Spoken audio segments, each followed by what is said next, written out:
오늘 이제 두 짐승 그리고 큰 음녀, 바벨론의 멸망 그리고 백마탄 자가 주제가 될 겁니다.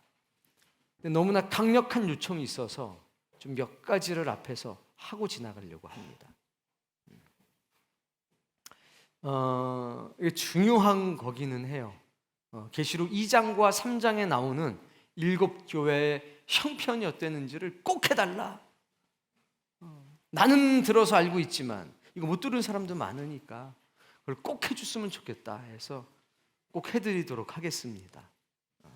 그래서 2장과 3장에 나오는 그 교회가 어떤 처지, 어떤 형편이었는지를 말씀을 드릴 거고요. 그리고 이제 전반적으로 남아 있었던 것, 어제 그제의 핵심적인 사항 다시 한번 정리를 하고 시작하도록 하겠습니다. 계시록 2장과 3장에 7개의 교회가 나옵니다. 그래서 첫 번째 교회는 요것 좀 내려주실래요? 조금만 좀. 예배소 교회. 그리고 두 번째 교회는 세 번째 교회, 네 번째, 다섯 번째, 사대, 여섯 번째, 빌라델비아, 일곱 번째. 라우디게아. 네, 그 교회가 있습니다. 근데 그때는 따로 이렇게 건물을 가지고 있던 교회는 아니었어요. 가정교회였죠. 요건 그대로 쓰면 돼요, 이제 유단. 예. 자, 그래서 우리 아이들이 외울 때 요거 자크를 단추를 좀 풀을게요. 이렇게 외우더라고요. 앞글자만. 저는 앞글자만 외우는 게 익숙하지 않아서 예, 서, 버, 두 그리고 사빌라. 또 운율이 맞아요. 들어보니까 이렇게 외워요, 아이들이. 자, 예배석 교회는 가장 대표적인 교회입니다. 여기서 가장 큰 대도시 당시에 교회를 보면 예배석 교회 그리고 버가목 교회, 이 두 개가 가장 큰 도시입니다. 도서관이 있었어요. 그때 당시에 3대 도서관이 있었습니다. 이집트에 하나, 그리고 예배소, 버가모. 그러니까 가장 큰 도시라는 거예요. 대표적인 도시죠. 근데 예배소 교회는 바닷가에 붙어 있습니다. 그리고 그 당시에 벌써 20만 명 가까운 인구가 살고 있었습니다. 그 당시에 20만이면 지금 미국의 뉴욕만큼 혹은 그 이상으로 번화한 도시였어요. 그러니까 지상 최고의 도시가 어디냐? 예배소였습니다. 뭐 하나 빠질 것이 없는 그런 교회였죠. 모든 것이 완벽했어요. 근데 예수님이 이곳에 어떤 모습으로 가시냐면 7별을 가지시고 7교회를 다니시는 분으로 이제 찾아가십니다. 그러니까 모든 것이 완전한 이곳에 가셔서 뭐 얘기하시냐면 사랑에 대한, 첫사랑에 대한 말씀을 하시죠. 그리고 첫사랑과 연관이 되어 있는 것이 뭐냐면 첫 열심이었습니다. 자, 근데 여기 뭐 가지고 가셨죠? 7별. 7별. 그리고 7 촛대 사이를 다니시면서 굉장히 중요해요. 이게 왜 중요하냐면 낙원에 있는 생명나무 열매를 주겠다라고 말씀하셨습니다. 우리가요, 모든 게 완전하고 완벽해도요, 첫사랑과 처음 열심을 잃어버리면 하나님 나라로부터 점점 멀어지게 됩니다. 근데 그 처음 열심이 어디에서 오는지를 보세요. 7별과 7 촛대 사이를 다니는 예수 그리스도로부터 와요. 즉 누구하고의 첫사랑이냐? 주님과의 첫사랑이에요. 자, 근데 그 주님이 뭘 가지고 있어요? 7교회의 하나님의 종, 그리고 7교회의 주권자예요. 예수 그리스도의 첫사랑은 뭐냐면 교회와의 첫사랑이에요. 두 번째는 주의 종들과의 첫사랑이에요. 이걸 따로 분리해서 생각할 수가 없습니다. 예수 그리스도와의 첫사랑, 교회하고의 첫사랑, 주의 종들하고의 첫사랑은요, 일치돼요. 그리고 이 사랑은 뭐에 기반한 거냐면 이거예요. 말씀, 은혜, 진리. 그 처음 사랑은 어떻게 시작이 되냐면 주님의 말씀을 주의 종들과 하나님의 교회를 통해서 딱 내 영혼에 받아들였을 때에 그 첫사랑이 시작되는 거예요. 진리와 사랑에 빠져버린 거죠. 그리고 그 진리가 나를 아주 뜨거운 열심, 절제할 수 없고 누구도 막을 수 없는 거룩한 열심으로 인도해 가는 겁니다.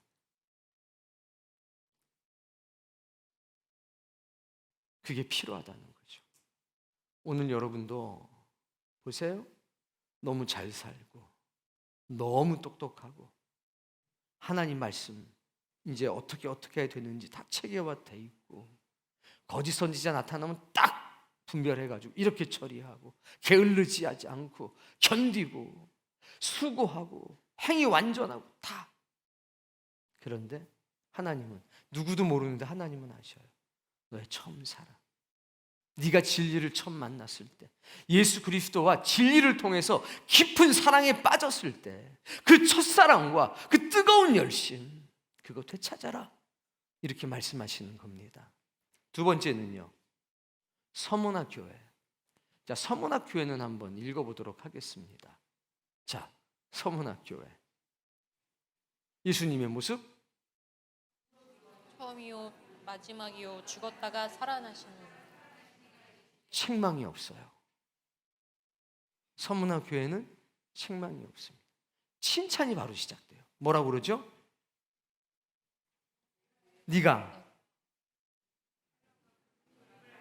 내가 알아, 환난과 궁핍을. 실상은 네가 부유한 자. 서문화 교회는 지금도요, 서문화는 3대 도시 중에 하나예요. 그때도 컸어요. 예배소나 버가몬만큼은 아니었지만 굉장히 큰 도시였습니다. 근데 저 도시에는 유대인들이 있었습니다. 유대인들이 모든 금융과 상권을 장악하고 있었어요. 근데 그 유대인들이 로마 당국에 모함을 하기 시작합니다. 기독교인들을. 그래서 제재가 들어가기 시작해요. 누구 때문에? 유대인들 때문에. 그래서 서문화 교회 편지 내용에 그거 있는 거예요. 유대인이라고 하지만 실상은 사단의 회라라고 하는 말이 그래서 있는 겁니다. 그래서 유대인들이 모함을 해서 기독교인들이 먹을 것을 구하기가 굉장히 힘들었고 경제적인 활동을 하기가 실제로도 굉장히 어려웠습니다. 그래서 내가 너의 환난과 궁핍을 안다라고 말씀하신 겁니다. 근데 그 뒤에 말씀해 보면 뭐라고 돼 있냐면 장차 사단이 너희 중에 몇 사람을 옥에 가두어 10일 동안 환난을 겪게 할 거다. 그 뒤에 말씀이 죽도록 충성하라. 그러면 생명의 관을 너에게 줄 거다라고 말씀을 하셨어요. 자, 그 당시에 유대인들 때문에 경제적인 활동을 하기가 굉장히 어려워서 실제로 먹을 것을 구하기가 힘들었습니다. 경제적인 어려움이 있었고 사회적인 어려움을 겪고 있었습니다. 근데 성경이 뭐라고 그러냐? 장차 받을 고난을 두려워하지 말라. 10일 동안 옥에 갇히는 환난이 있을 거라고 그랬는데 이게 그때서부터 150년간 더 지속이 됩니다. 그리고 그때 겪었던 환난과 고난보다 더 큰 환난과 고난을 150년간 겪게 됩니다. 그게 10일 동안 환난이었어요. 그렇게 될 줄 아무도 몰랐죠. 그래서 그 뒤에는 어떤 일이 있느냐? 모함을 당해서 결국 죽음에 이르게 됩니다. 순교를 당하게 돼요. 그래서 서문화 교회 예수님이 뭐라고 그러시느냐? 이기면, 지금 있는 환난을 이기면, 그리고 장차 있을 그 환난을 이겨내면 둘째 사망의 해를 받지 않을 거다. 첫째 부활에 너희들이 참여할 수 있을 거야 라고 말씀을 하시는 겁니다. 그 배경을 이해하시겠죠? 환난과 궁핍이 그게 달았는데 예수님은 이게 끝이 아니야. 이건 아무것도 아니야. 장차 더 큰 고난을 겪게 될 거야 라고 말씀을 하셨습니다. 그게 서머나 교회에게 주신 겁니다. 그들은 결국 순교자의 반열에 쓰게 됩니다. 그래도 그 믿음을 잃지 않았습니다.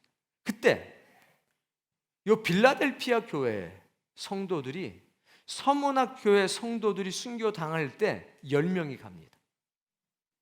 자원해서 갑니다.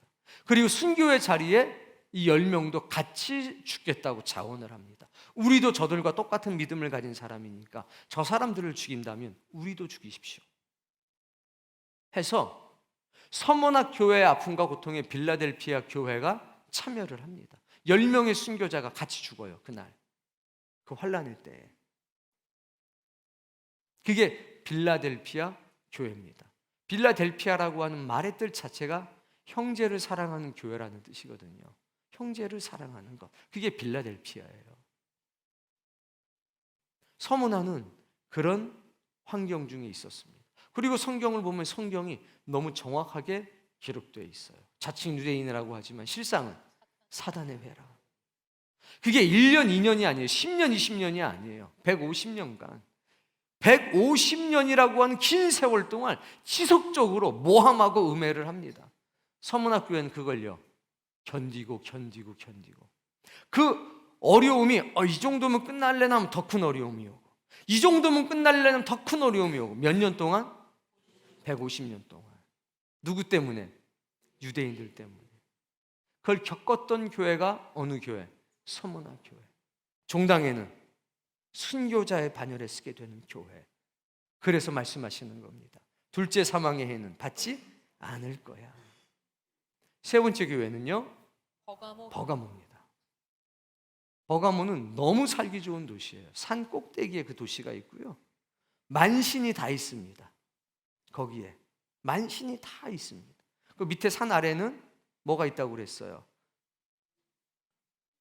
의료의 도시, 히포크라테스가 만든 의료의 도시가 있어요. 가장 살기 좋은 곳입니다. 근데 거기에 뭐가 있냐? 만신이 있습니다. 거기는 아예 정치, 경제, 군사 모든 것이 우상주의, 신전 숭배주의로 가득 차 있던 곳이에요. 그래서 모든 음식은 어디로 갔다가? 신전으로 갔다가 내려왔어요. 살기가 너무 좋은 곳이에요. 군사, 정치, 경제적으로 완벽한 도시, 의료시설까지 완벽한 도시, 지상 최고 버가모였어요. 그 페르가모, 여자분들이 좋아하는 그 페르가모 명품 있죠? 그게 버가모예요. 원래 발음하면 페르가모인 거예요. 근데 그곳이었는데 성경은 거기서 뭐라고 그럽니까? 어느 곳이라고 그래요? 사탄의 권자가 있는 곳. 예수님의 모습은 어떤 모습? 좌우에 날선 검을 가지고 가셔요. 뭐 하시러 가는 겁니까? 싸우러 가시는 겁니다. 영적인 전쟁을 하러 가시는 거예요. 근데 여기에 안디바라고 하는, 우리 성경에는 안디바, 원어로 보면 안디바스라고 하는 사람이 그 버가모의 영적 지도자였단 말입니다. 그가 사단의 권자라고 불리우는 제우스 신전터에서 황소 안으로 들어가서 불을 떼어가지고 거기서 죽어요. 그렇게. 근데 믿음을 안 떠나요. 근데 도시 전체가 우상의 제물, 즉 신전에 바친 제물을 먹지 않았다는 이유로 영적 지도자를 데리고 와서 화형시킨 겁니다. 그러니 그 번화한 도시에 정치, 경제, 문화, 군사가 발전된 그 도시에서 이제 그리스도인들이 살아갈 수 없는 상황이 된 겁니다. 거기에 책망할 것이 한 두어 가지가 있다고 그랬죠. 어떤 책망이었습니까? 발란의 교훈을 따르는 것, 니골라당의 교훈을 따르는 것. 발람의 교훈이라고 하는 것은 우상숭배예요. 우상숭배, 음란, 우상의 제물을 먹는 것. 니골라의 교훈도 똑같아요. 히브리어로 말하면 발람이고 헬라어로 말하면 니골라예요. 똑같은 거예요. 똑같은 상황을 두 번 얘기한 거죠. 하나는 히브리어로 지나간 역사를 통해서, 니골라라는 헬라어를 통해서 현재 역사를 통해서 두 가지를 얘기한 거예요. 똑같은 거예요. 우상의 제물 먹는 거, 행음하는 거. 그 책망한다고 그랬습니다.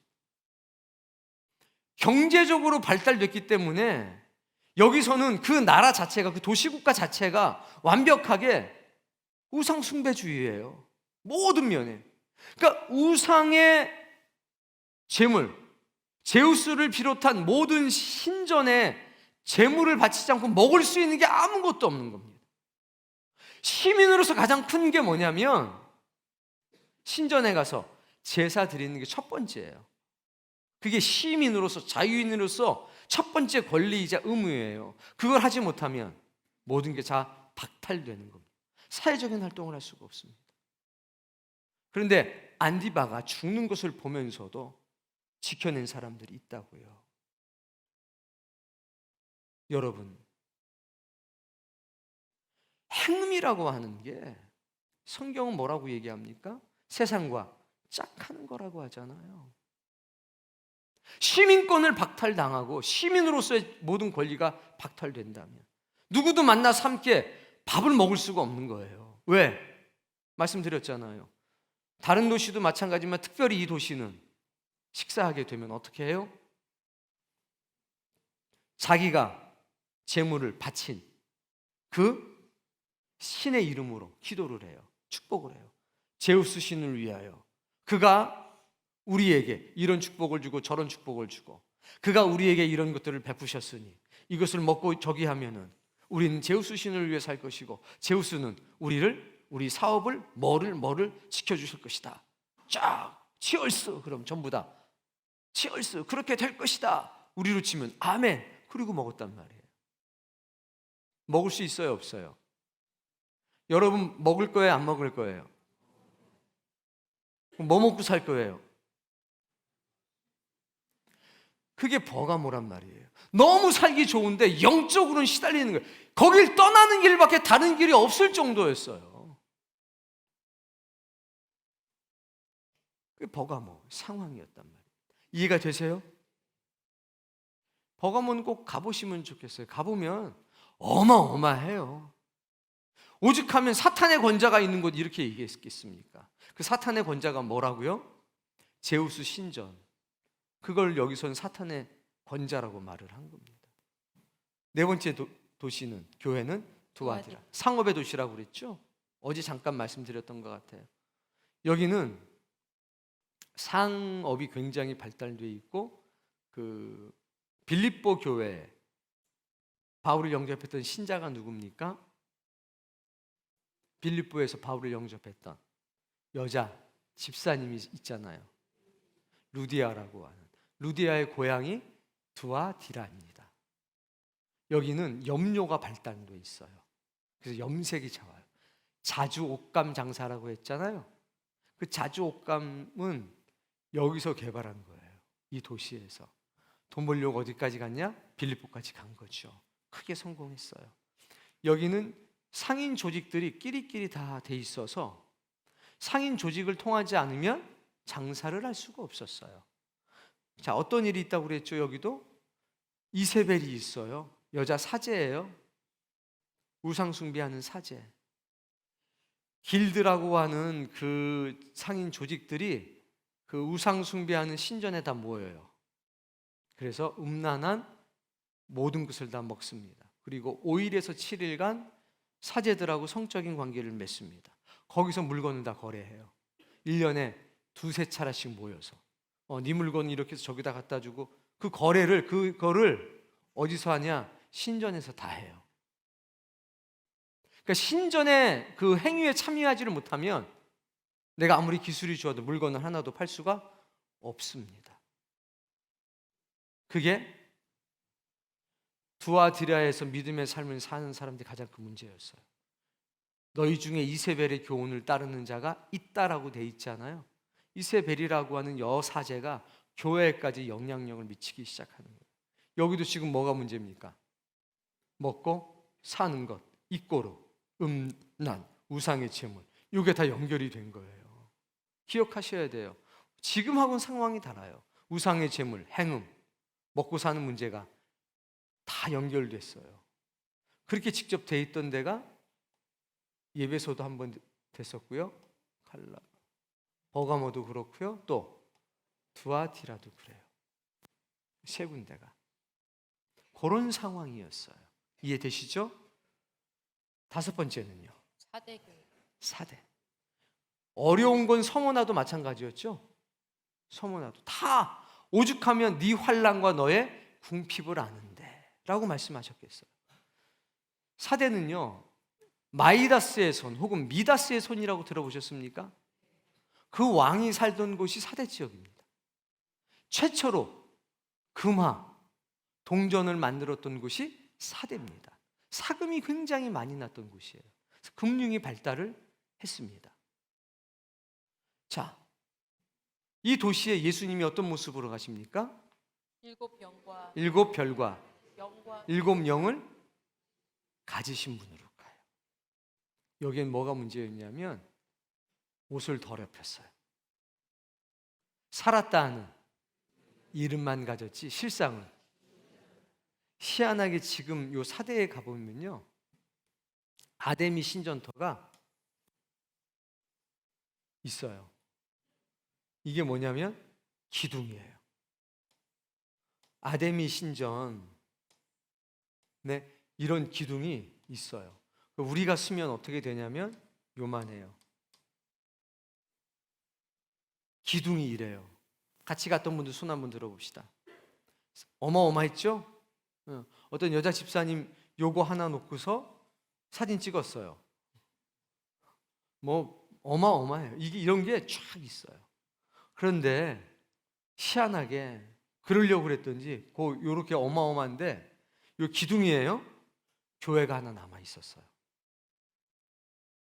얼마나냐? 요거만 해요, 교회가.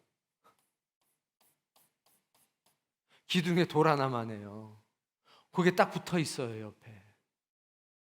그거 보는 순간, 아, 진짜 살았다 하는 이름만 가지고 있구나. 이 어마어마한 신전터가 이만하다면 교회는요, 저 구석에 있는 저거만한 거예요. 뭐 교회라고 볼 수도 없어요. 좀만 내려가면 회당터가 있거든요. 회당터도 어마무시하게 커요. 지금까지 발견된 회당 중에서 제일 큰 회당이 사대에 있어요. 근데 교회는요, 우리나라 말로 조망만하게 옆에 하나 붙어 있어요. 남아있는 게. 살았다 하는 이름만 가졌지 실상은 죽었다는 게, 가서 이거 보면 그냥 눈물이 그냥 나와요. 야, 어떻게 이럴 수가 있을까? 어떻게 이럴 수가 있을까? 여기는 금융목이 발달됐습니다. 돈이 최고였어요. 돈 많으면 뭐 하겠어요? 남자들 돈 많으면 뭐해? 헛짓거리 하는 거예요. 그래서 뭐요? 옷을 더럽혔다고 얘기하는 거예요. 그런데 그 중에서도 옷을 더럽히지 않는 사람 몇이 있다라고 주님이 말씀하는 겁니다. 너희들에게는 뭐를? 생명책에서 그 이름이 지워지지 않게 그리고 흰옷을 주어 라는 말씀이 있는 거예요. 하나님과 천사들 앞에서 내가 시인할 것이다. 사대교회는 뭐가 최고입니까? 돈이 최고인데요. 뭐가 최고? 돈이 최고예요. 돈이 최고. 엄청나게 똑똑하고요. 원하면 금화를 제일 먼저 강가 가서 오면 사금 채취해가지고요. 너무 부유한 겁니다. 영적으로는 너무 가난한 도시. 돈은 어마어마하게 많은데 영적으로 너무 가난한 도시. 그게 어디입니까? 사대예요. 여섯 번째, 빌라델피아는 굉장히 작은 도시예요. 굉장히 작은 도시. 그런데 왕이 너무 훌륭했어요. 왕이 너무 훌륭해가지고 그 왕을 기념하기 위해서 이 왕을 기념할 사람들이 이 도시로 와라 해서 3,000명이 모여서 도시를 만들었어요. 근데 너무나 작은 도시죠. 지진도 굉장히 많이 났어요. 매일 지진이 났다고 볼 수가 있어요. 그래서 여기는 아주 작지만 환란과 핍박의 시대에 끝까지 남아서 터키 전체에서 끝까지 남아가지고 이슬람의 세력이 덮여올 때도 끝까지 남아서 최후까지 투정했던 곳이 어디냐? 빌라델피아 교회예요. 아주 작은 도시인데도 끝까지 다 항복했을 때 터키 전 지역에서 끝까지 남아가지고 믿음의 선한 싸움을 싸웠던 데가 어디냐? 빌라델피아 교회예요. 여기는 철저하게 통제를 했어요. 딱 해 떨어지면 5시 되면 성문 딱 걸어 잔 거예요. 아무도 안 들여보내줬어요. 왜? 항상 적에게 노출되어 있는 도시였기 때문에 아주 철통같이 지켰던 거예요. 작지만 강해요. 여기서 제일 조그만 도시예요. 제일 살기 힘든 도시예요. 그런데 제일 믿음이 좋았어요. 그래서 이쪽에서 순교자가 나올 때 여기서 10명이 가서 같이 죽을 정도였으니까. 예수님이 뭘 갖고 오시냐? 다윗의 열쇠를 가지고 와요. 그러니까 여기는 항상 문을 닫아놓고 사는 거예요. 이 문이 열리면 어떻게 되느냐? 적들에 의해서 멸망당할 수도 있어요. 근데 예수님이 뭘 갖고 오셨어요? 열쇠를. 닫으면, 열면 그걸 오신 거예요. 그때 이 교우들이 얼마나 눈물이 났을까요? 그리고 뭐 되게 하신다고 그랬습니까? 하나님 성전의 기둥. 다시 나가는 법이 없다고 그랬죠? 기둥이 어떻게 나가겠어요? 지진이 어마어마하게 나니까 이 빌라델피아에 가면 지금도 딱 기둥 2개만 남았어요. 교회가. 왜? 지진 때문에요. 싹 다 무너지고 기둥만 남아있어요. 큰 기둥만. 우리가 뺑 둘러가지고 사진 찍었잖아요. 그 말씀이 그렇게 이루어져요. 라우디게아 교회는요, 말씀드렸죠? 가장 살기 좋은, 그렇게 크지는 않아요. 근데 너무 살기 좋은 위치에 있어요. 앞에는 히에라볼리, 파묵갈레라고 하는 온천, 옆에는 골로세라고 하는 곳, 가장 깨끗한 물이 오고 가장 따뜻한 온천수가 오는 곳, 언덕 위에 있어서 어떤 왕들도 부럽지 않은 곳. 금을 어떻게 거래해요? 마차로. 옷은 어떤 옷을 입고? 왕들이 입는 자색 옷만 입고, 제일 싼 게 1,500만 원, 좀 비싼 건 5천만 원. 그런 옷이 몇 벌? 수십 벌, 수백 벌 있는 사람들.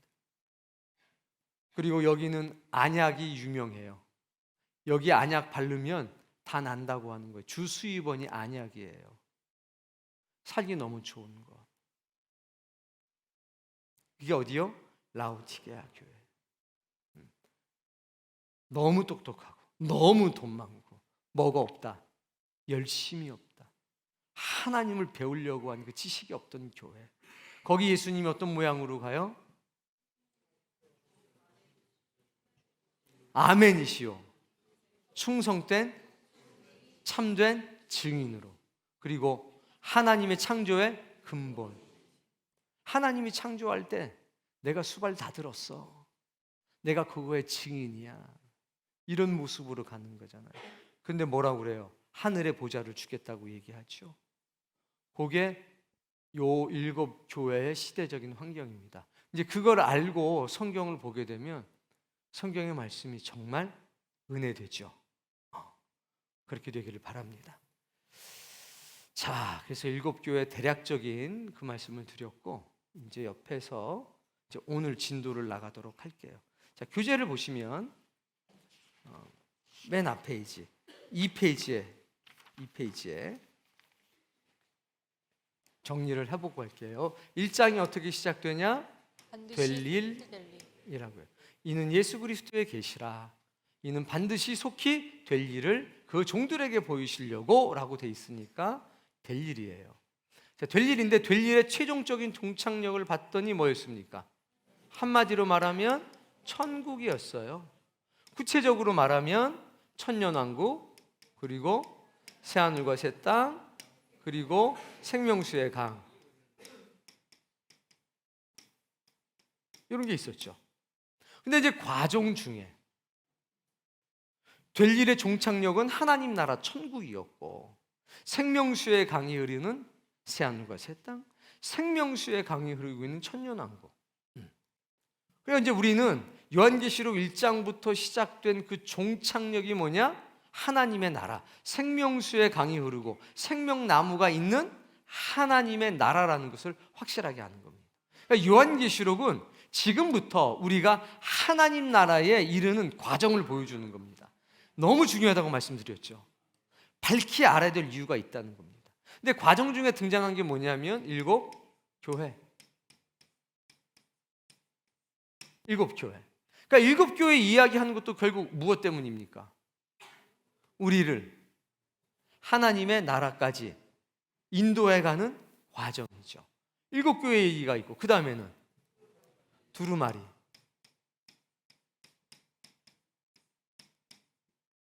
두루마기죠. 두루마기. 이제 헷갈리기 시작해요. 이게 어떻게 돼 있냐? 봉인. 여러분은 너무 아는 게 없어서 헷갈리고 저는요 너무 아는 게 많아서 헷갈리고 다르다는 걸 분명히 하고 싶습니다. 이거 인정하셔야 됩니다. 여러분 아는 게 적어서 헷갈리고 저는 이거 확실히 하셔야 돼요. 두루마리가 등장해요. 그리고서 어떤 역사가 있어요? 자, 그 인을 떼심. 항상 뭐가 중요하다고 그랬습니까? 동사. 히브리어는요 명사도 더 중요한 게 동사예요. 동사를 해석하고 항상 명사를 해석해야 오해가 없습니다. 자, 인, 떼는 것. 두 번째는 나팔. 다 7개예요. 나팔은 뭐가 중요해요? 붐. 세 번째는요 대접을 쏟음. 전부 다 7이에요. 7인, 7나팔, 7대접. 중요한 거 뭐 하심? 떼심. 붐, 쏟음. 자, 그래서 7인을 떼는 과정을 보면 어디에서 나타나면 계시록 5장이죠. 4장에서 천상에 예배하는 모습을 보여줍니다. 그때 등장하는 게 24명의 장로님 그리고 내생물, 하나님의 보좌 앞에 있는 예수 그리스도, 천군과 천사, 무지개가 하나님의 보좌를 둘러싸고 있고 벽옥과 홍옥이 쫙 돼 있어요. 5장에서는 어떤 역사가 있느냐? 아주 힘센 천사가 큰 소리로 물어보는 거예요. 이거를 누가 떼고 누가 볼 거냐? 하늘 위에, 땅 아래 이걸 떼거나 볼 자가 없어서 내가 크게 울었다. 그래서 사도 요한이 막 울어요. 왜? 될 일을 기록하라고 그랬는데 이걸 봐야 기록하는데. 그런데 예수 그리스도께서 이기셨다. 유다 지파 다윗의 뿌리가 이기셨다. 그가 그 인봉함을 뗄 것이다.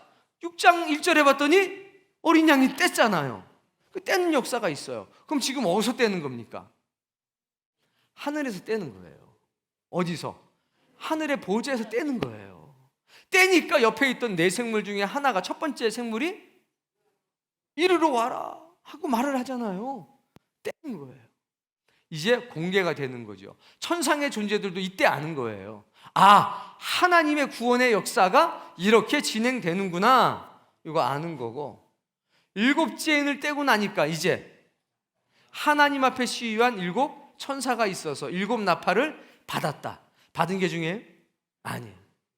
부는 게 중요해요. 그래가지고 나팔을 어떻게 해요? 풀어요. 자, 요한계시록에 우리가 보게 되는 것, 나팔 소리 같은 큰 음성이 내게 이르되, 혹은 들렸다. 나팔은 어떤 역할이라고 그랬죠? 불러요. 쫙 모여라. 크게 불어요. 떠나라. 나팔은 뭐냐면 준비해요. 야, 모일 준비해. 야, 떠날 준비해. 행진할 준비해. 멈춰설 준비해. 나팔 소리는 구약에서 어떻게 사용되냐면 무엇을 준비하는 신호로. 나팔 어디서 불어요? 천상에서 지상을 향해서 불어요. 이제 무슨 얘기입니까? 준비해. 뭘 준비해? 이걸 준비하라는 거죠. 이 내용들, 어떤 역사가 있을 테니까 뭐 해라? 준비해. 그리고 나서 7 나팔 다 불고 나니까 이제 다시 7 천사가 뭘 받아요? 재앙이 가득 담겨 있는 대접을 7개를 받는 거예요. 그리고 어떡합니까? 이제 이걸 어디다 쏟아요? 세상에 쏟아요. 쏟아지면 어떻게 되는 겁니까? 이루어지는 거죠. 이거예요. 뗀다는 것은 공개, 나팔을 부는 것은 선포. 떼기만 하고 선포 안 해주면 모르잖아요. 그러니까 지금 이것도 지금 뭐 하는 거예요? 선포하고 있는 거예요. 선포가 됐으면 이제 뭐 해야 됩니까? 듣고서 누가 준비해야 돼요? 하나님이? 천국과 천사들이? 우리가 이제 준비해야 되는 거예요. 신약교회 성도들이 준비했다가 이제 대접을 쏟으면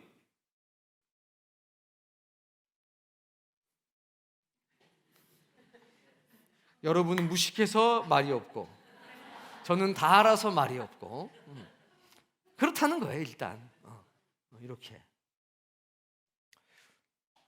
1년에 한 번씩 해야 되나? 이거 몇 년에 한 번씩 하니까 이해됐죠? 어쨌든 이런 과정이 있는 거예요. 일곱 인이 중요한 게 아니다. 일곱 인을 떼는 게 중요하다. 일곱 나팔이 중요한 게 아니라 일곱 나팔을 부는 게 중요하다. 인을 갖고만 있고 나팔을 갖고만 있으면 대접을 가지고만 있으면 이거 안 중요하다는 게 아니라 그렇죠? 받았으면 떼는 게 중요하고 받았으면 부는 게 중요하고 받았으면 쏟는 게 중요하다는 거예요. 그렇게 이해하면 틀림없죠. 여러분에게 이것만 해도 충격적이고 충분해요. 자, 이렇게 된 다음에 이제 뭐가 있냐? 두 짐승 그리고 큰 음녀, 그냥 음녀라고 할게요. 큰 음녀 그리고 바벨론 멸망. 결국 단통속이란 말입니다. 누구에 의해서? 백마탄자에 의해서. 백마에 의해서가 아니라 백마탄자에 의해서 이 멸망하는 게 나와요. 그리고 나면 이제 어디 가는 거예요? 요 가는 거예요. 자, 요건 전부 다 이런 내용이고 저런 내용 이러고 저러고 저러니까 다 뭐 하라는 겁니까? 알고 준비해. 그리고 하나님께 대한 믿음을 가져야 해요. 그런데 요거는 실제 우리가 부딪혀요. 이것도 물론 대접을 쏟을 때 부딪히겠지만 생각보다 우리는 이건 별로 두렵지가 않아요. 왜? 면함받게도 해주시고 이건 심판에 관계되는 거래 가지고 다 여기에 속한 사람들에만 이런 게 해당이 돼요. 그러니까 우리는 면함받는 존재예요. 시험의 때를 면하게 하리라. 어느 교회에 주신 말씀이죠? 없다. 해당하는 사람이 있어요. 7교회에게. 이거 걱정할 게 사실은 없는 거예요. 근데 이제 이거는 직접 우리가 뭐 하는 거니까 부딪히는 거니까 잘 알아야 된다. 이걸 우리는 다 뭐라고 얘기하냐면 최후의 전쟁이라고 얘기하는 거예요.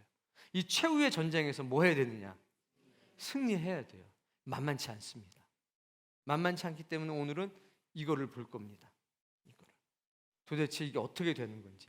자, 근데 이런 게 요구랑 다 이제 상관이 있어서 마치 톱니바퀴가 물려 돌아가는 것처럼 같이 물려 돌아가긴 해요. 그러나 오늘은 요것만 일단 따로 떼서 볼 거예요. 그래서 어제 저녁에 집회 끝난 뒤에 이 13장 내용은 우리가 함께 봤어요. 모이신 분들 너무 많이 모이셨어. 3층이 그냥 가득 차서 모이셨어요. 1시간을 이 말씀을 봤습니다. 자, 이제 13장부터 볼게요. 13장 그리고 17장, 18장, 19장을 볼 겁니다. 그리고 14장의 뒷부분 그리고 11장의 뒷부분을 볼 거예요. 근데 시간이 좀 됐지만 우리 청년들 중에서도 저랑 같이 하브루타 공부하는 친구들이 있어요. 여러분이 이제 기억해야 될 거는 다시 말씀드려 제가 오해할 분들이 있을까 봐 이 교회는 애들을 붙잡아다 놓고 맨날 외우기 그게 아니에요.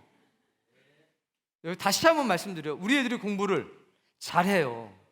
근데 원래 잘했던 애들이 아니에요. 절대로 아니에요. 그렇지? 얘들이 성경을 보면서 똑똑해졌어요. 이걸 확실하게 해두고 싶어요. 이건 우리가 따로 뭐 증거 자료들이 많으니까 이거 오해가 없으셔야 돼요. 그리고 여러분 다 아셔야 돼요. 하나님의 말씀을 암송하면 똑똑해져요. 문제 해결에 능력이 생겨요. 그래서 외우라 그런 거예요. 다는 또 아니에요. 그 배우는 친구들만 외우라 그래요. 그래서 중요한 요게 이제 두 짐승 몇 장에 나와요? 13장. 음료는 바벨론의 멸망은 18장에 나옵니다. 그래서 18장 갔나? 아유, 이거 9시가 갔구나. 18장은 지금 고등학교 2학년 또래인데요. 고등학교 과정을 마치고 이미 국가 장학금으로 무언가를 하고 있어요. 그래서 지금 프로젝트가 있어가지고 9시에 회의가 있어가지고 갔어요. 저한테 카톡이 왔는데 목사님 99%다 암송했습니다. 카톡이 왔어요. 조사만 좀, 나머지 내용들은 18장이 갔네. 그럼 17장 어디 있어요? 마이크 안 하면 서운하니까 박수 한번. 다 하기엔 시간이 좀 부족하니까 자 18장 자 1절부터 17장 17장 전부 다 3장 정도씩을 외웠어요. 1장 기본 공통 외우고 2장씩을 외웠거든요. 네, 1장부터 한번 해봅시다. 얼굴 좀 잘생겼으니까 절로 나오나요? 저쪽으로? 예. 네, 성경으로 똑똑해진 서동준 청년입니다.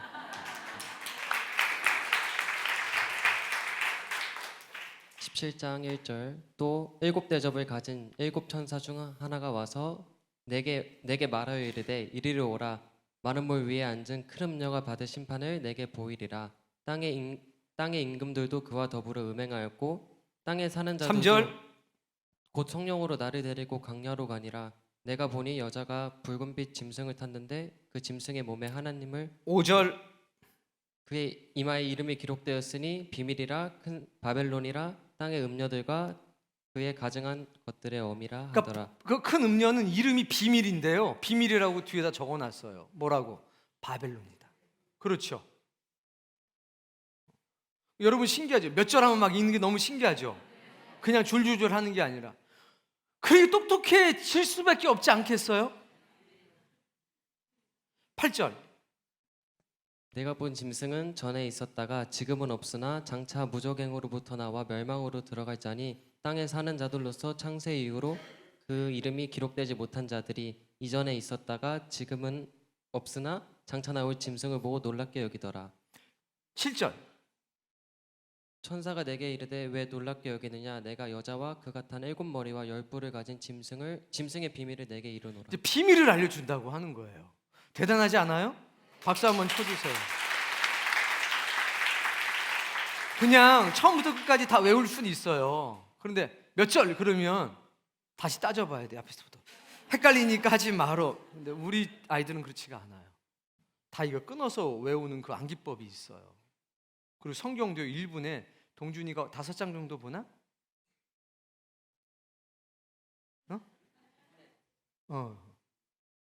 빨리 많이 보는 친구는 1분에 7장 반 보고요. 또 중간쯤은 1분에 한 3장, 4장 정도 보고요. 아마 이제 10장 정도, 1분에 10장 정도 볼 수 있게 되면 굉장히 놀라운 일이 더 많아질 겁니다. 추석 때 저하고 같이 했잖아요. 하나님의 은혜죠. 18장이 갔으니까 13장은 그냥 보도록 하겠습니다. 같이. 저 친구는 몇 번 궤도거리 해가지고 몇 번 했었어요. 자, 이제 13장부터 보도록 할게요. 자, 그러니까 요거 제가 잠깐 하고 먼저 판서를 하고 읽어볼게요. 자, 13장에 누가 나오냐? 두 짐승이 나와요. 두 짐승이 나오는데 첫 번째 짐승과 두 번째 짐승으로 나누어집니다. 첫 번째 짐승 그리고 두 번째 짐승. 첫 번째 짐승은 어디서 나오냐면 바다에서 등장을 해요. 어디요? 두 번째 짐승은 어디서 등장하냐? 땅에서 등장을 해요. 아마 이제 들어보시면 알겠지만 아이들 소리가 제일 커요. 왜냐면 아이들은 공부를 했기 때문에. 그러니까 이거는 성경은요, 믿음의 연수하고 상관이 없습니다. 나이하고 상관이 없습니다. 은혜 가운데 은혜로운 공부, 생명의 공부를 한 사람들은 소리가 클 수밖에 없고, 믿은 지 오래됐어도 은혜의 공부를 하지 않으면요, 소리가 작을 수밖에 없어요. 믿음의 크기하고는 상관이 없다는 걸 분명히 말씀드립니다. 자, 근데 이 짐승의 모습이 기본적으로 어떻게 돼 있냐? 엄청 무서워요. 여기는 표범 같고, 발은 곰 발바닥 같고, 입은 사자 같다고 그래요. 생긴 걸 보면 머리가 7머리, 뿔이 10뿔, 그리고 왕관이 7개예요. 10개예요? 뿔이 10개예요. 왕관은 7개예요. 3개는 쉬어요. 뭐 아니면 제가 이따가 수정을 할게요. 자, 요 짐승은요, 어린 양 같아요. 뿔이 2개가 있습니다. 그리고 누구처럼 얘기하냐? 용처럼 말해요. 그리고 첫 번째 짐승한테는요, 누가 권세를 주냐면 용이 권세를 줍니다. 누가요? 용이 권세를 줘요. 그리고 두 번째 짐승은 뭘 만드냐면 첫 번째 짐승의 우상을 만듭니다.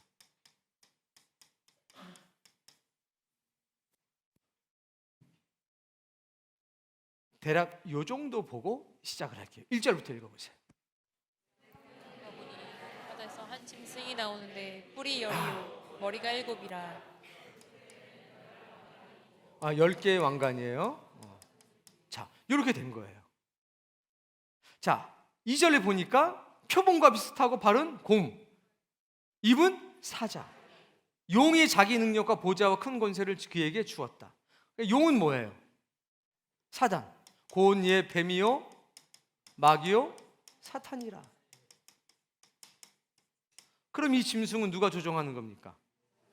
사탄이가 조정을 하는 거예요. 자기 모든 능력을 줬어요. 보좌 권세도 줬습니다. 3절. 그의 머리 하나가 상하게 죽게 된 것 자, 같으니 그런데 머리가 몇 개? 7개인데 그 중에 머리 하나가 상하게 됐어요. 그리고 죽을 것 같았어요. 죽었어요? 죽을 것 같았어요? 죽을 것 같았어요. 그런데 죽게 된 상처가 나았어요. 온 땅이 놀라서 그 짐승을 따라갑니다. 흉내를 내는 거예요. 누구처럼? 예수님처럼. 예수님은요, 죽으셨죠? 죽은 것처럼 됐어요? 죽으셨어요? 실제로 죽으셨어요. 그리고 부활하셨죠. 근데 얘는 머리가 몇 개? 7개인데 그 중에 하나가 죽을 줄 알았어요. 몽댕이로 맞았는지 어쩐지 모르겠지만 상처가 났는데 죽을 줄 알았는데 어떻게 됐냐? 다시 살아났어요. 사람들이 깜짝 놀랐어요. 이야, 대단하다. 4절. 용이 짐승에게 권세를 주므로 용에게 경배하며 짐승에게 경배하여 이르되. 자, 이걸 따르는 사람들이 용을 경배하고 첫 번째 짐승을 경배하는 겁니다. 뭐라고 얘기하냐? 누가 능히 이 짐승과 싸워서 이길 수 있겠어? 여러분, 예수님은 진짜로 죽으셨다가 부활하셨어요. 그러니까 사람들이 안 믿어요. 에이, 죽으면 끝이지 어떻게? 근데 이 짐승은요, 죽을 것 같았는데 어떻게 됐어요? 살아나니까 우와! 어디가 더 센 거예요? 죽었다가 살아나는 게 더 센 거죠. 근데 세상은 뭘 좋아해요? 죽을 것 같다가 살아난 걸 더 좋아하는 거예요. 달라요. 여러분은 뭐가 좋아요? 그럼 여러분도 죽었다가 살아날 그걸 믿어요? 그럼 신앙은 아까 찬양 중에 있잖아요. 예수 그리스도를 우리가 왜 따라가요? 살려고 따라가는 사람들은 전부 다 짐승 따라가는 사람들이에요. 예수님 따라가는 사람들은 죽으려고 따라가는 사람이에요. 왜? 죽어야만 다시 사니까. 죽으려다가 살아난 건 다시 산 게 아니죠. 나은 거지, 여기 있던 것처럼. 이게 본질적으로 다르다는 걸 꼭 기억하시기를 바랍니다. 5절. 또 짐승이 과장되고 신성모독을 말하는 입을 받고 또 42달 동안 일할 권세를 받으니라. 몇 달? 3년 반이에요. 3년 반. 42달은 3년 반. 11장에 나오는 1260일 3년 반. 두 중인과 관계된 것도 1260일이란 말입니다. 환란 3년 반. 사흘 반 뒤에 일어나는 것도 마찬가지예요. 그래서 3년 반과 3일 반이라고 하는 것은 전부 다 동일한 영적인 의미를 가지고 있습니다. 3년 반 동안. 이게 근데 우리의 시간으로 3년 반 아니에요? 하나님의 시간으로 3년 반이에요. 근데 어때요? 과장되고 신성모독하는 말을 입에 달고 살아요. 이거 조심하셔야 돼요. 근데 이런 걸 좋아하는 사람이 있어요. 이 자리에서는 제가 감히 차마 말을 못하겠어요. 자, 6절. 짐승이 입을 벌려 하나님을 향하여 비방하되 그의 이름과 그의 장막 곧 하늘에 사는 자들을 비방하더라. 그렇게 신앙생활한다고 구원 받을 줄 알아? 하고서 막 비방을 해요. 올바르게 살아가는 사람들을 비방하는 거예요. 그냥 그저 그렇게 사는 사람 절대로 비방하지 않습니다. 왜? 이미 여기까지 못 가거든요. 저기 생명수의 강이 흐르는데 못 가요. 그렇게 신앙 가만히 두는 겁니다. 그런데 갈 사람들은, 진실하게 믿음의 삶을 사랑하는 사람들은요, 비방해요. 왜? 가지 못하게 하려고. 영적인 깨달음이 있길 바랍니다. 7절. 또 권세를 받아 성도들과 싸워 이기게 자, 되고 그런데 보세요. 이 첫 번째 짐승 성도들과 싸워요. 그럼 누가 이깁니까? 짐승이 이겨요. 여기 이긴다고 그랬잖아요. 그 다스려요. 족속, 방언, 나라 다스리는 권세를 받았어요. 여기서부터 뭐가 생겨? 갈등이 생기는 거예요. 아, 왜 성도가 져요? 이겨야지. 근데 분명히 뭐라고 그랬습니까? 짐승이 이긴다. 우리는 진다. 이거 어떻게 된 거지? 우리의 지는 건요, 잠깐 지는 거예요. 42달 안에 지는 역사가 있어요. 42달 뒤에는 이겨요. 그러니까 42달은 어떤 시간이냐? 견뎌야 되는 시간인 거예요. 이걸 배워서 알고 있으면요, 흔들림이 없어요. 모르면 흔들리는 거예요. 8절. 죽임을 당한 어린 양의 생명책에 창세 이후로 이름이 기록되지 못하고 이 땅에 사는 자들은 다 짐승에게 경배하리라. 생명책에 이름이 농명되어 있지 않으면, 기록되어 있지 않으면 짐승에게 다 뭐 한다고 그랬습니까? 경배. 그럼 우리가 이것을 잘 해석하려면 뭐가 필요해요? 어떤 지식? 자, 생명책과 관계된 교회가 어느 교회였습니까? 사대교회. 어디? 사대교회가 해석이 되면 이게 해석이 되는 거예요. 그래서 7교회를 바르게 하는 게 너무나 중요한 거죠. 오늘은 그냥 넘어갑니다. 그렇게 기억만 하면 돼요. 아, 생명책에 기록되지 못하면, 사대교회에서 이기는 신앙하지 못하면 짐승에게 살려고 경배하는구나, 짐승 앞에 무릎 꿇는구나, 이건 우리가 확실하게 알 수 있는 거죠. 그러니까 여기서 큰 이 짐승과의 싸움에서 우리가 영적인 승리한다는 건 뭐냐면 생명책 신앙하는 거예요. 어떤 신앙? 생명책 신앙. 그리고 그 생명책 신앙하기 위해서는 어디를 깊이 봐야 되느냐? 사대 교회를 깊이 봐야 되는 거예요. 왜? 거기서 이기면 흰옷을 주고 생명책에서 이름이 안 지워진다고 했으니까. 맞아요. 그것만 알아도 여러분 대단한 거예요. 자, 9절. 누구든지 귀가 있거든 들을지어다. 뭐가 있으면? 귀가 있기를 바랍니다. 근데 들어도 귀가 없으면 어떻게 되냐? 오늘 저기 떡볶이가 맛있더라고. 끝나고 뭐 준대? 거기만 관심이. 그리고 나갈 때는요, 들었는데 기억이 안 나. 감동이 없는 사람이 되는 겁니다. 귀가 있기를 바랍니다. 10절. 사로잡힐 자는 사로잡혀 갈 것이요 칼에 죽을 자는 마땅히 칼에 안 죽을 사로잡히게 내가 지켜줄 거야. 안 죽게 내가 지켜줄 거야. 이렇게 말씀 안 해요. 어떤 사람은 사로잡혀가고, 어떤 사람은 칼에 죽을 거다. 그리고 성도의 인내와 믿음은 여기 있다라고 말씀했습니다. 초대교회 당시에 로마에 박해가 있을 때 이런 역사 있었어요, 없었어요? 초대교인들이 이 말씀을 이상적으로 받아들였어요, 실제였어요? 실제였어요. 각 세대마다 이루어지는 겁니다. 초대교회는 이게 실제로 이루어졌어요. 그게 영적인 42달의 계속인 거죠. 오늘 우리는 어떤 상태냐? 산순교회예요. 로마서 12장 1절에 너희 몸을 거룩한 산 제물로 드려라 라는 것과 똑같은 거예요. 우리도 순교해야 돼요. 계시록 6장에 5번째 인을 떼고 나서 그 얘기가 있잖아요. 너희 종들도 뭐 할 때까지? 순교할 때까지 기다려. 우리나라를 기준으로 우리는 몸이 죽는 건 아니에요. 몸이 죽는 순교가 아니라 우리는 어떤 순교? 살아있는 순교. 7교회들을 보면 전부 다 누구는 직접적인 순교도 했고 누구는 살아있는 순교도 했잖아요. 오늘 저와 여러분은 살아있는 순교하셔야 됩니다. 직접 몸으로 순교하고 싶으면 이제 이슬람권으로 가면 돼요. 거기 진짜 몸으로 순교하는 곳이니까. 지금도 이게 다 다르게, 나라마다 다 다르게 이루어지는 거예요. 근데 영적인 원리는 같다는 거예요. 성도들의 인내와 믿음이 여기 있다. 이걸 볼 때 이상하다, 이게 아니라 영적 42달 역사가 이루어지는구나. 영원할까요? 아니요. 이건 분명히 42달이라고 하는 시간의 제한이 딱 걸려 있습니다. 걱정할 거 없죠.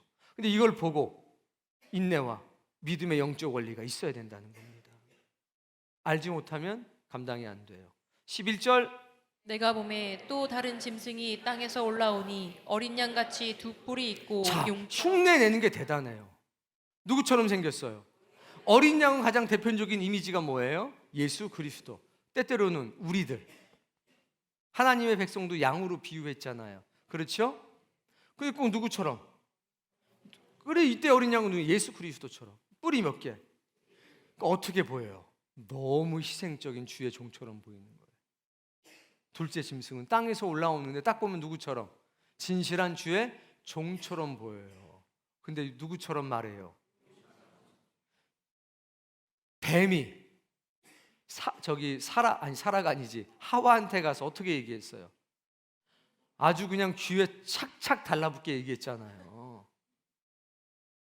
그러니까 이 두 번째 짐승은요, 너무 말을 잘해요.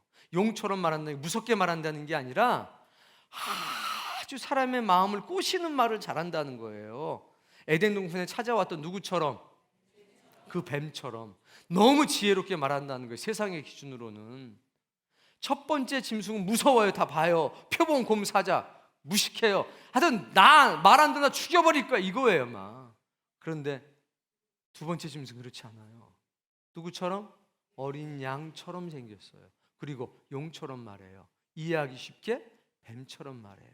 아주 귀에 쏙쏙 감기게 그냥 얘기해요. 안 넘어갈 수 있을까요? 그런데 요거만 잘하는 게 아니에요. 12절. 그가 먼저 나온 짐승의 모든 권세를 그 앞에서 첫 번째 행하고 짐승이 했던 모든 이적과 기적은 다 행해요. 그리고 첫 번째 짐승에게 경배하게 해요. 곧 죽게 되었다가 상처가 나은 자라고 했죠. 자, 13절. 큰 이적을 행하되 심지어 사람들 앞에서 불이 하늘로부터 땅에 내려오게 하고. 뭐가 내려와요? 하늘에서 불이 떨어져요. 이건 굉장히 중요해요. 구약의 신앙에 머물러 있는 사람은 다 넘어갑니다. 불이 하늘에서 땅으로 내려온다는 건 여러분이 제일 잘 아는 것. 첫 번째 엘리야 사건. 그렇죠. 불이 내려왔어요.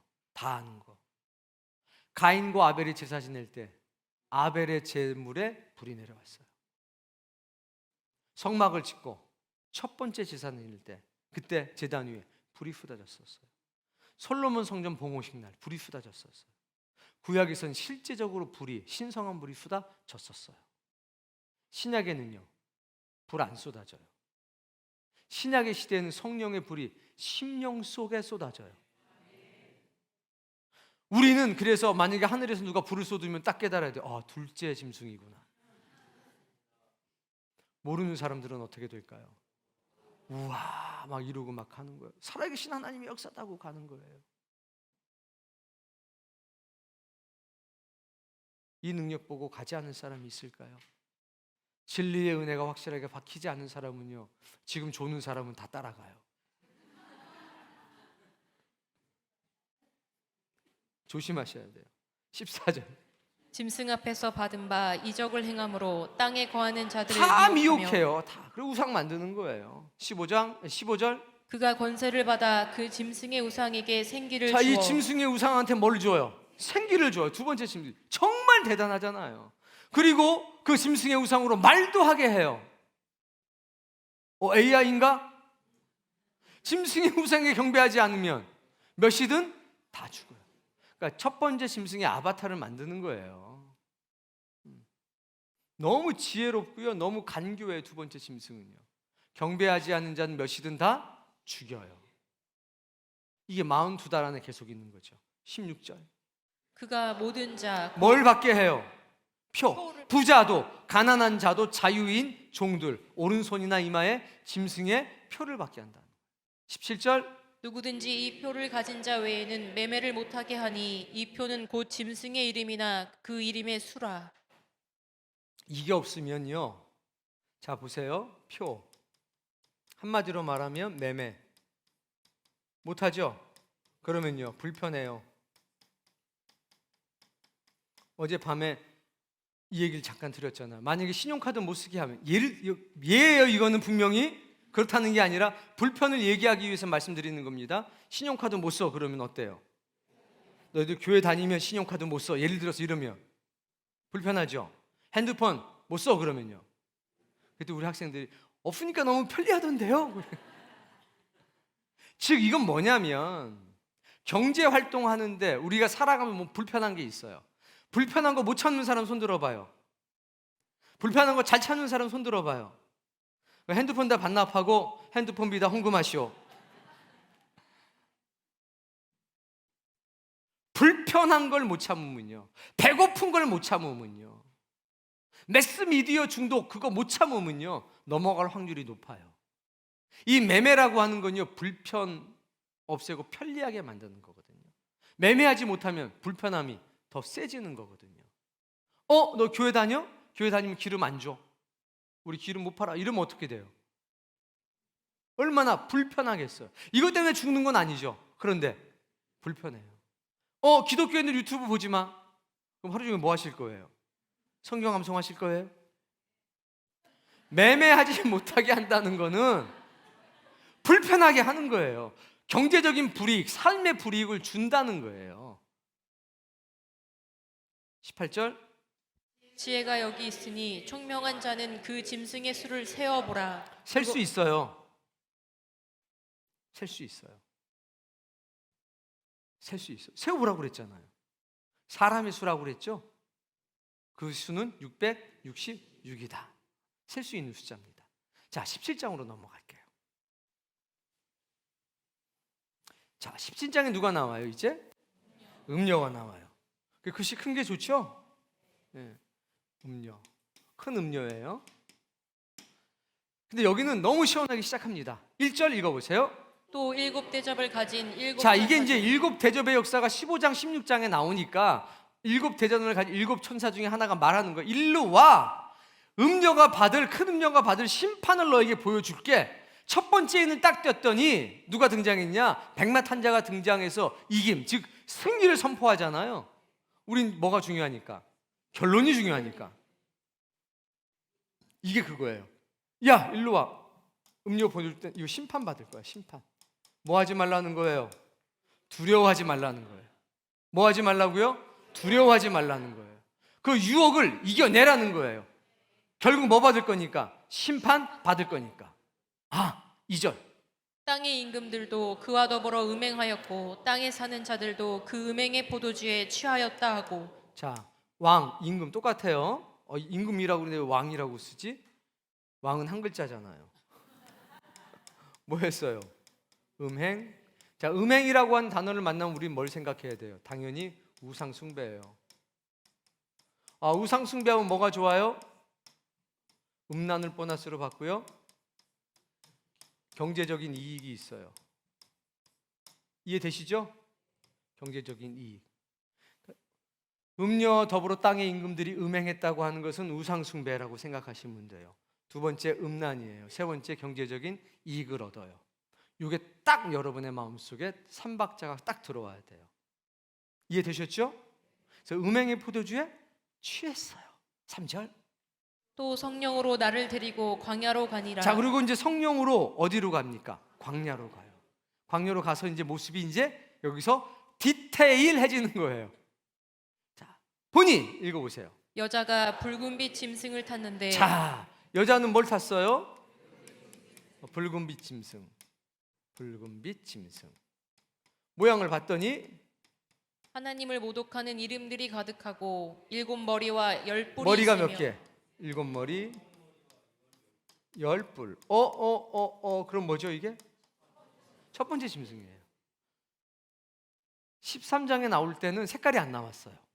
여기서는 색깔이 딱 나왔어요. 첫 번째 짐승 모습인 거예요. 많이 똑똑해지셨는데 하나님을 모독하는 이름들이 가득해요.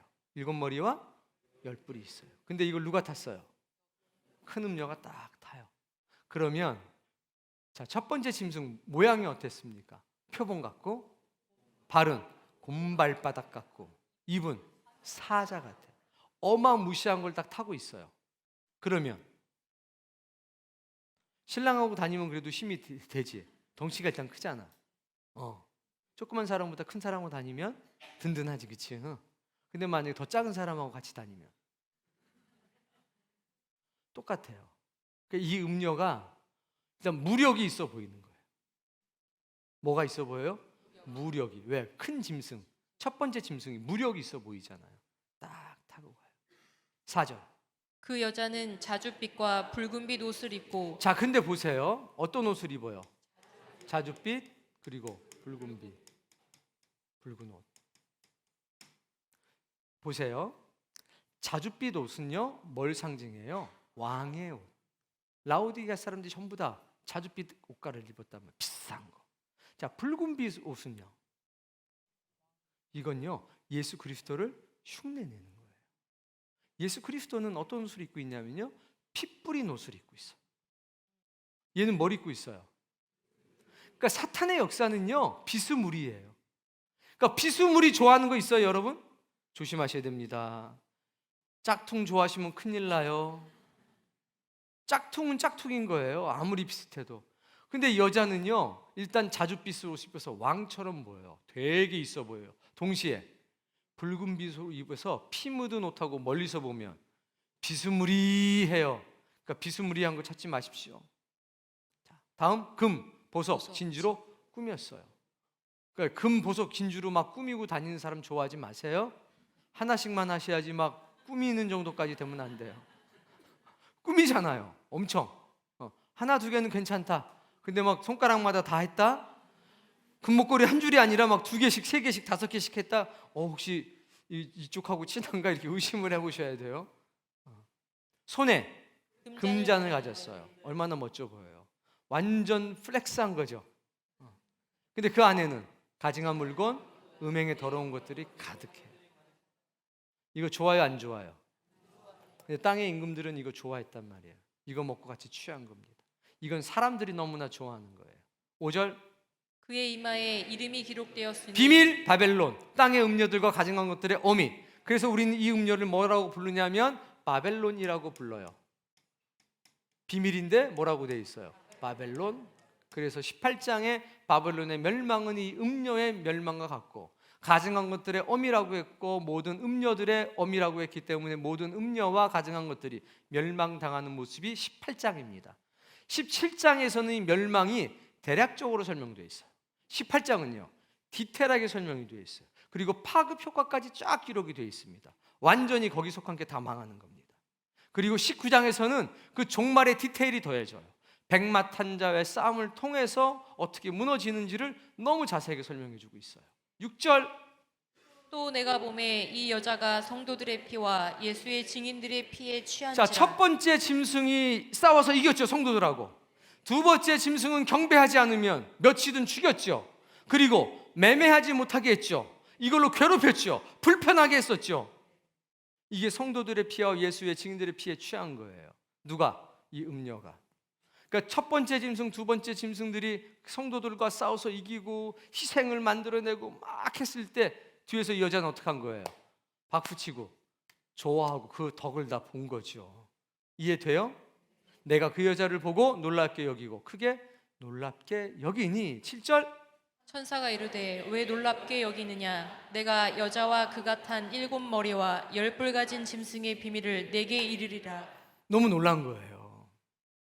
이 큰 짐승을 타가지고 이런 엄청난 일을 저지르니까 사도 요한이 보고 너무 이야, 어떻게 저럴 수가 있을까? 저렇게 수많은 성도들의 피를 먹고 살아갈 수 있을까? 놀랬더니, 왜 놀래? 비밀을 너한테 일러줄 거야. 그 여자의 비밀, 그리고 첫 번째 짐승의 비밀을 일러줄 거야 라고 하는 거죠. 우리 눈엔 그렇게 보여야 돼요. 이제 그렇게 보이시죠? 네, 집에 갈 때까지 눈 유지가 되길 바랍니다. 8절.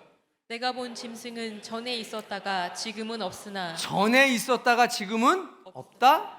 장차 무적행으로부터 올라올 거다 해서 이 짐승이 어디서 온다고요? 무적행이라고 했어요. 아까는 뭐라고 그랬는데? 바다라고 했는데 여기는 무적행이라고 했어요. 기억합시다. 그리고 나서 어디로 가요? 멸망으로 들어갈 자니 다시 멸망으로. 이 얘기는 뭐냐면 다시 무적행으로 해요. 무적행에서 나왔다가 다시 무적행으로 들어갈 자예요. 걱정할 거 없다는 거예요. 멸망당할 자라고 얘기하는 겁니다. 그리고 아까 그 말씀 똑같아요. 그 이름이 생명책에 기록되지 못한 자들이 이전에 있다가 지금은 없으나 장차 나올 짐승을 보고 놀랄 거다. 생명책에 기록되지 않으면 다 놀래요. 놀라니까 경배하는 거지. 그런데 우리같이 생명책에 이름이 녹명된 사람들은 보면 어때요? 안 놀래요. 아, 저놈이구나. 그러니까 아는 거죠. 싸워서 이겨요 우리가? 42달 안에는 못 이겨요.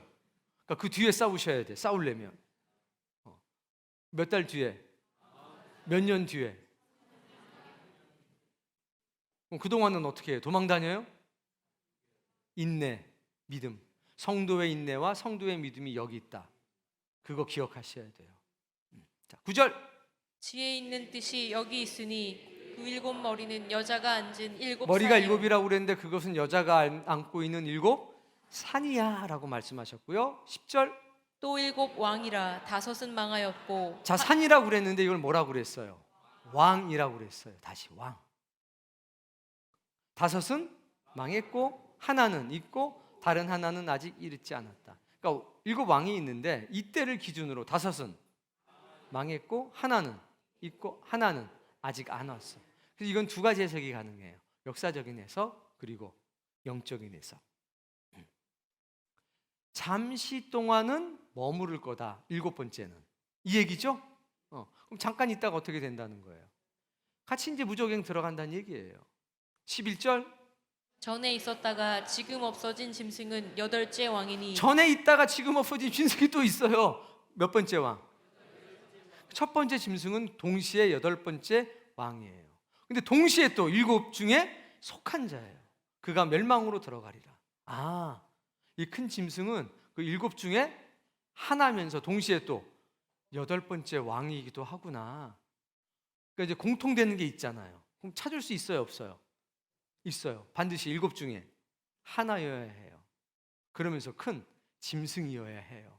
그리고 여덟 번째 왕이어야 해요. 복잡하지만 가만히 생각해보면 복잡하잖아요. 그 정도 알고 있으면 돼요. 또 오늘부터 인터넷 검색해서 찾으려고 그러지 마세요. 안 나와요. 왜? 아직 이루어지지 않았기 때문이에요. 12절.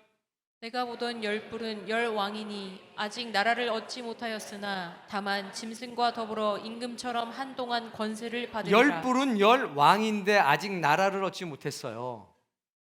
짐승과 더불어 임금처럼 한동안 권세를 받을 뿐이에요. 아, 머리와 뿔은 뭐구나 알 수 있죠. 일곱 머리는 나라, 왕, 열 뿔은 아직 나라가 되지 못한 왕. 요 정도 이해하시면 돼요. 이 정도만 이해해도 지구상에서 여러분만큼 아는 사람은 없을 거예요. 이해되셨죠? 아, 그러니까 진짜 짐승은 아니구나. 왕이 몇이에요? 그럼 도대체 따져보면 17개의 왕이에요.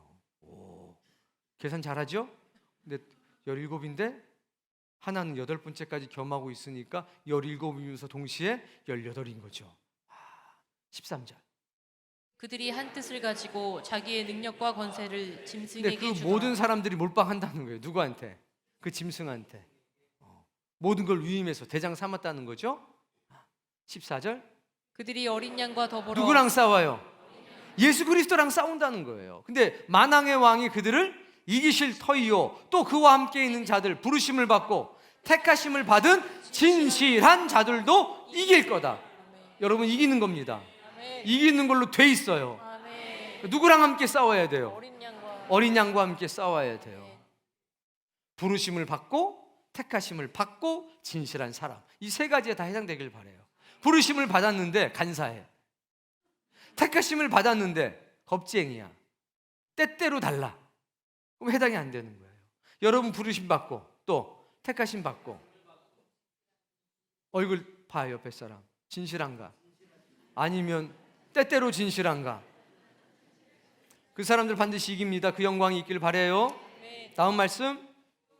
또 천사가 내게 말하되 내가 본 바 음녀가 앉아 있는 물은 백성의 무리와 열국과 큰 물 방언- 가운데 앉았는데 그건 알고 봤더니 백성 무리 열국 방언이라. 그렇죠?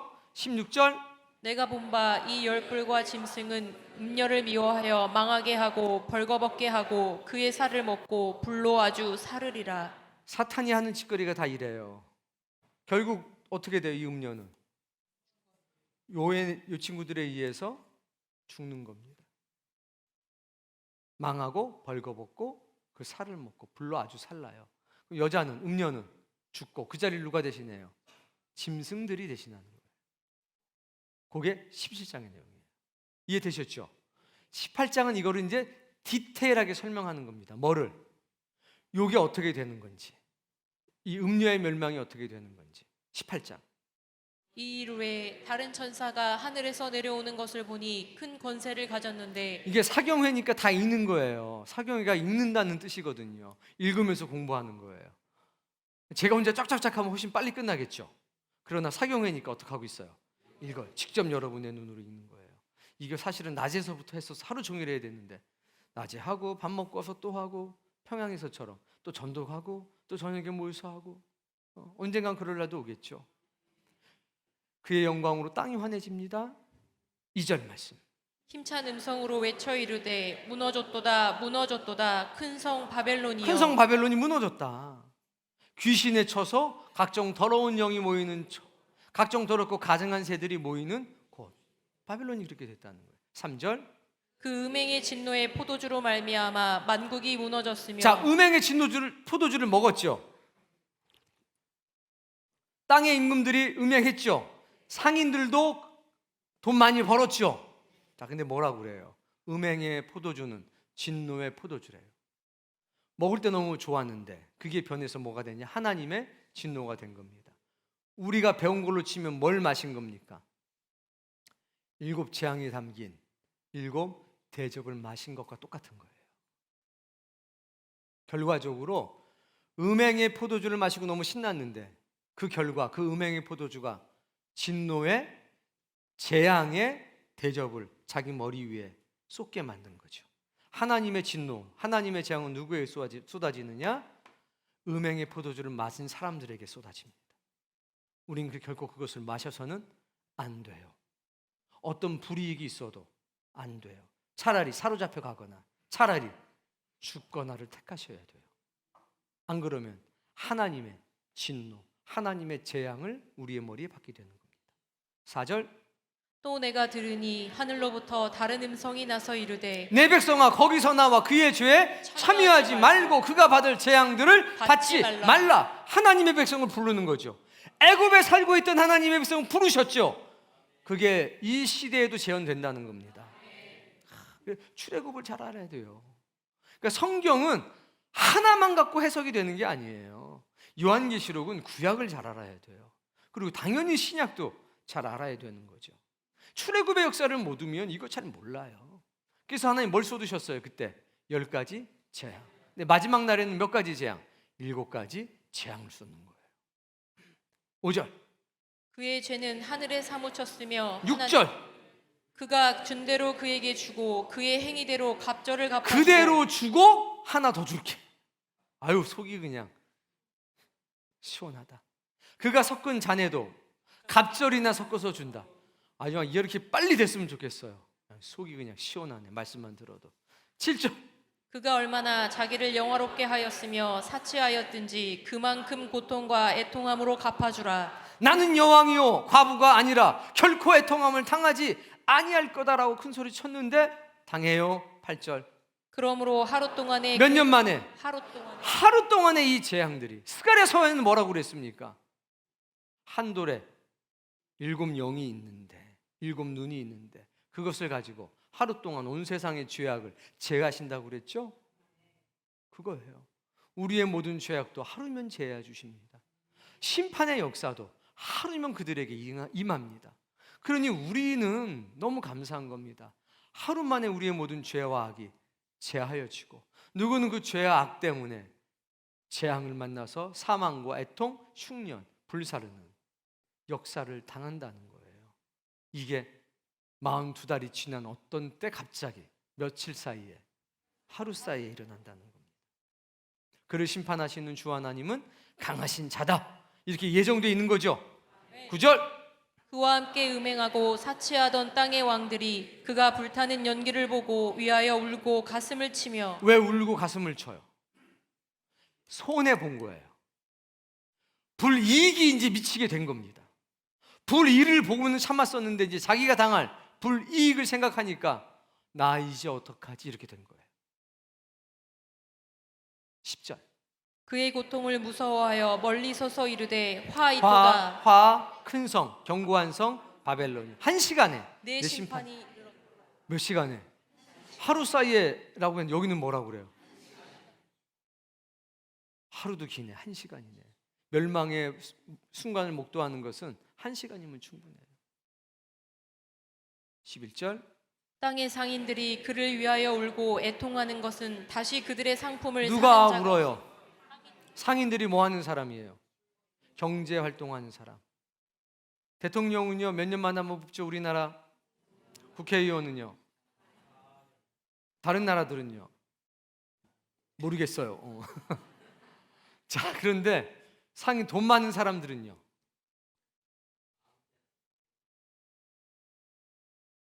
3대 지나면 망해요? 안 망하죠? 진짜 부자들은요, 어중간한 부자들은 망해요. 어중간한 부자들은. 근데 진짜 부자들은 3대 지나도 아무 문제 없죠. 그런 얘기 하는 거예요. 지금 이 시대는요, 상인들이 왕이에요. 경제를 잡은 사람들이 거의 왕이에요. 왕도, 대통령도 바꾸잖아요. 그런데 다 헛거예요. 너무 부럽죠? 막 신문에 보면 막 몇 조래나 재산이? 부러워 안 부러워? 재홍아, 대답을 빨리 해야 돼. 망설이는 순간 이게 그럼 계산하는 거예요. 100점은 하루에 1억씩 쓰면 어떻게 되지? 쓸데없는 계산만 하는 거죠. 한 시간에 없어져요. 12절, 그 상품은 금과 은과 보석과 쫙 진주와 나와요. 쫙 나와요. 진짜 엄청 비싼 거예요. 13절, 계피와 향료와 향과 향유와 유향과 다 포도주와 비싼 거예요. 고운 밀가루, 밀이요, 소, 양, 말, 수레, 종. 나머지는요, 전부 다 실제로 매매가 가능한 것이었어요. 근데 뒤에 딱 하나가 더 붙어요. 끔찍한 게, 사람의 영혼들. 이 사람들은 어떻게 생각하냐면요, 사람의 영혼도 돈으로 사고 팔 수 있다고 생각해요. 두 번째, 실제 상수 그런 상황이 있죠. 두 번째, 이건 종교적인 의미예요. 사람의 영혼을 사고 파는 거는, 예를 들어서 우리가 만약에 이제 어떤 이단 종파나 무슬림에 빠져 있는 사람들을 보면 우리는 어떻게 해요? 그 영혼이 노략질 당했다고 생각하는 거잖아요. 맞아요? 그런 내용인 거예요. 영혼이 사냥당하고 비진리에 의해서 노략질 당하는 모습들까지 나와요. 14절, 바벨론아 내 영혼이 탐하던 과일이 내게서 떠났으며. 보세요. 너의 영혼이 탐하던 과일이니까 이거는 물리적인 과일은 아닌 거예요. 과일 비싸죠? 영혼이 탐하던 과일이니까 이건 영적인 거예요. 물리적인 해석을 하면 안 되는 거예요. 이 뒤에 나오는 과일, 마시는 것들, 빛난 것들은 전부 다 뭐예요? 영적인 거예요. 보석, 영적인 보석을 얘기하는 거예요. 진짜 보석이 아니라. 왜? 너의 영혼이 탐하던 이라고 했기 때문에. 이해되시죠? 네. 이것들은 다시 보지 못할 것이다. 그러니까 이거는 물리적인 것과 영적인 것이요, 같이 섞여 있어요. 그러니까 물리적인 것을 보면서 영적인 것을 깨달아야 돼요. 그러니까 실제로 물리적인 보석 있어요. 물리적인 과일 다 있어요. 그거 다 무너져요. 근데 그것만이 아니라 그 이면에는 영적인 것도 있다는 것을 꼭 기억하시기 바랍니다. 15절, 바벨론으로 말미암아 치부한 이 상품의 상인들이 그의 고통을 무서워하여. 왜? 나도 이제 그 벌을 받게 될 거니까. 16절, 이르되 화 있도다 화 있도다 큰 성이여 세마포 옷과 자주 옷과 붉은 옷을 입고 금과 보석과 진주로 꾸민 것인데 성도가 있는 세마포 옷과 성도가 있는 자주 옷과 성도가 있는 피 뿌린 옷과는 다른 거예요. 우리는 금과 보석과 진주로 꾸미질 않습니다. 우리는 하얀 옷을 입고요, 거기에 예수 그리스도의 피가 보혈이 묻어 있습니다. 우리가 입을 옷은 이것 말고는 없어요. 성도의 옳은 행실, 그리고 거기를 깨끗하게 해주는 예수 그리스도의 보혈의 피만이 묻어 있기를 바랍니다. 그런데 얼마나 사특해요. 비슷하게. 근데 거기다가 세상 사람들이 좋아하는 것들로 꾸미고 있다는 겁니다. 예수 그리스도는 세상에서 인정받지 못했습니다. 진리 때문에. 교회는 본질적으로 세상의 빛과 소금으로 살아가지만 고통당하게 됩니다. 왜? 진리 때문에. 행실로는 우리 칭찬받습니다. 근데 진리로 인해서 핍박받는다는 사실을 기억하십시오. 다음 말씀. 그러한 부가 한 시간에 망하였도다. 한 시간에. 자, 요거는 비슷한 말씀이니까 뛰어넘고요. 20절.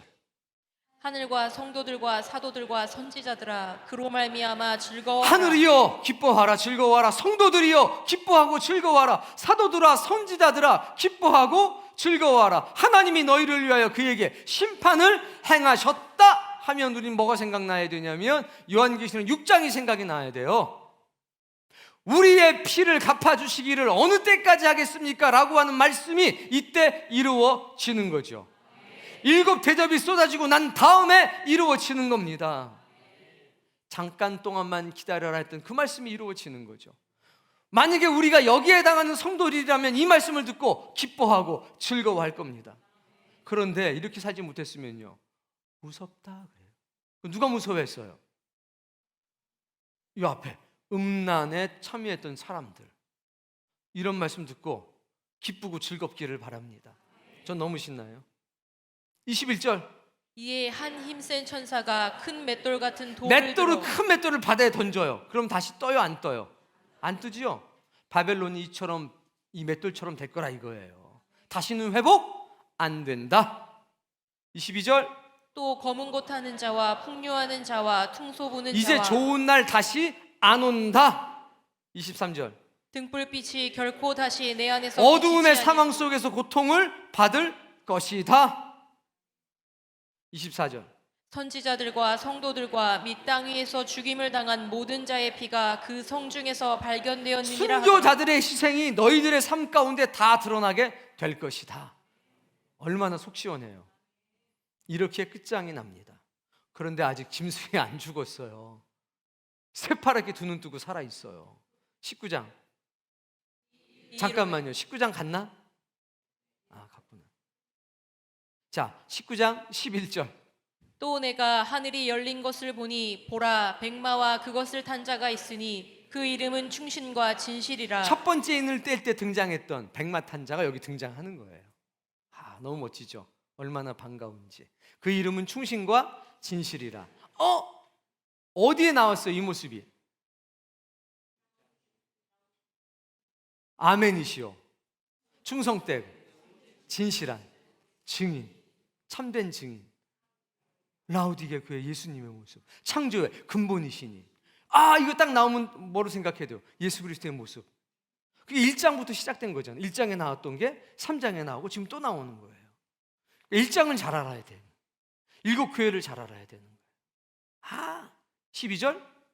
그 눈은 불꽃 눈은 뭐 같고 불꽃 같고 머리에는 아는 관 이름 쓴 게 하나가 있는데 자기밖에 아는 자가 없고 저 음료도 비밀이다 바벨론이다 했는데 여기도 쓴 게 있는데 자기만 안다.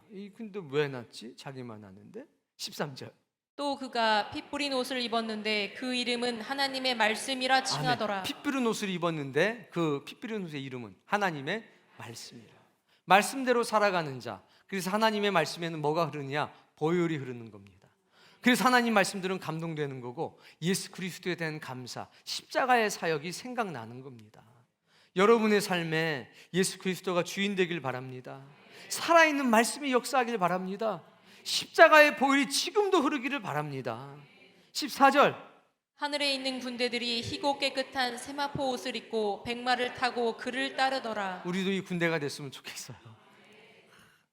우리 하늘이 아니니까 땅에서라도 좀 우리 세마포 입죠? 주여 백마를 주옵소서. 흑마가 아니라 승마장을 다녀야 되나? 아니죠. 영적인 해석이니까요. 달라요. 15절 그의 입에서 예리한 검이 뭐가 나와요? 예리한 검이 나와요. 어느 교회 등장하셨어요? 버가모 교회 등장하셨죠. 그것으로 만국을 치겠고 또 친히 그들을 철장으로 다스리겠고 하니까 철장으로 다스린다, 이기는 자에게 주겠다. 어디에 등장했어요? 두아디라 교회. 맹렬한 진노의 포도주 틀을 뭐 하겠고? 밟겠고. 포도즙을 짜는 틀이 있잖아요. 양쪽에서 밟아가지고. 이걸 밟으려면 뭐가 필요해요? 주석 같은 발. 어디에서 등장해요? 두아디라 교회. 너무 말씀이 이제 너무 신나는 거죠. 김장무 집사님도 그런 수준에 내년까지는 이르기를 바랍니다. 네. 16절. 그 옷과 그 다리에 이름을 쓴 것이 있으니 만왕의 왕이요 만주의 주라 하였더라. 아멘. 그래서 여기서 예수 그리스도의 정체가 밝혀지는 거죠. 17절. 또 내가 보니 한 천사가 태양 말해요. 안에서서 하나님의 큰 잔치에 모여라. 18절. 왕들의 살과 장군들의 살과 장사들의 살과 말들과 그것을 탄 자들의 살과 자유인이나 종들이나 작은 자나 큰 자나 모든 자의 살을 먹으라 하더라. 우리가 먹는 게 아니라 새를 향해서 먹으라고 하는 거예요. 17절에 나와요. 17절에 이제 죽었으니까 먹으라 그러는 게 새들한테. 자, 19절. 또 내가 봄에 그 짐승과 땅의 임금들과 그 짐승이니까 첫 번째 짐승, 두 번째 짐승, 그리고 우상. 첫 번째 짐승의 우상, 그리고 거짓 선지자들 다 모여요. 이해돼요? 음정 끝났죠? 이제 뭐가 남았어요? 그 짐승들과 거기에 속한 사람들. 그 말탄 자와 그의 군대와 더불어 전쟁을 일으키다가 20절. 짐승이 잡히고 짐승이 어떻게 되고? 잡혀요.